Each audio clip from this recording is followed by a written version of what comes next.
সিদ্দিক ভাই, আগে তো আপনার থাকারও জায়গা ছিল না, তাই না? এখন তো এই যে আপনার একটা ঘর হয়েছে নাকি? হ্যাঁ, তারপর আপনি তো কষ্ট করে অনেক ছিলেন। তারপর এখন তো আপনি কই বলছিলেন পাকঘরের কথা। আপনার তো সিমেন্ট সিটও এর আগে কিনে দিয়ে গেছি, আজকে সবকিছু ওকে হয়ে যাবে। তারপর আপনার কাছে একটা রিকোয়েস্ট থাকলো ভাই, এরপর আপনি এই পাকঘরের বিষয়, হ্যাঁ, কাউকে বলবেন না আমাকে একটি টাকা দেন বা আধা দেন, বলবেন না। হ্যাঁ, ভিডিও কিন্তু হয়ে থাকলো, কাউকে আর বলবেন না।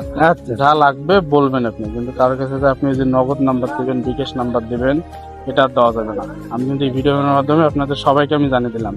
ঠিক আছে। আপনারা কাউকে সিদ্দিক ভাই যদি পাকঘরের বিষয়ে কিছু বলে, আপনারা কেউ আর অ্যাকসেপ্ট করবেন না, কারণ আজকে থেকে সিদ্দিক ভাইয়ের পাকঘরের বিষয়টা সমাধান হয়ে যাবে। আপনি আগে কি রকম কষ্টের জায়গা ছিলেন, একটু জায়গাটা দেখেন, এটা ঘর, চলো একটু দেখেন, এটা ঘর। একটু খুলো। মাসুদার ভিতরে দেখ। সিদ্দিক ভাই আগে এই যে এই জায়গাটাই ছিল অনেক কষ্টের মাঝে, এখন সিদ্দিক ভাই আপনার কি রকম ঘর হয়েছে একটু ওইটা দেখান। এই যে ঘর,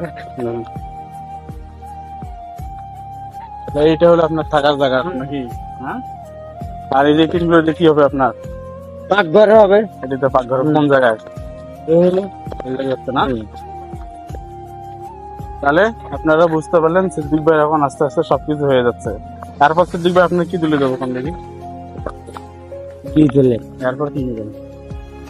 ঘরে এনে কাপড় ছ এক দিবে, পাল্লা হাড়ি ছ এক দিবে, আর কি চান? আর কিছু না। আর কিছু চান না? না। এটাই হ্যাঁ, কয়টা জিনিস তাহলে আবদার থাকলো আপনার? দুইটে। কি কি? একটা হাড়ি পাল্লা ছ এক, একটা কাপড় ছ এক। তাহলে আপনি খুশি? হ্যাঁ। হ্যাঁ, তা বলেন, দর্শক বলেন। ভাই কিনে দেবে। এটা ভাইয়ের ইউটিউব চ্যানেল কোন? ভাইয়ের নতুন ইউটিউব। তুমি কোন? হ্যাঁ, সিদ্দিক ভাই করবে না। আর আমার নামটা আপনি কি করছিলেন আগে? নন্নবী। আগে কি করছিলেন? তিন আলা। এখন কি বলতে পারেন আমার? নন্নবী। আমার নাম কি? নন্নবী। নন্নবী।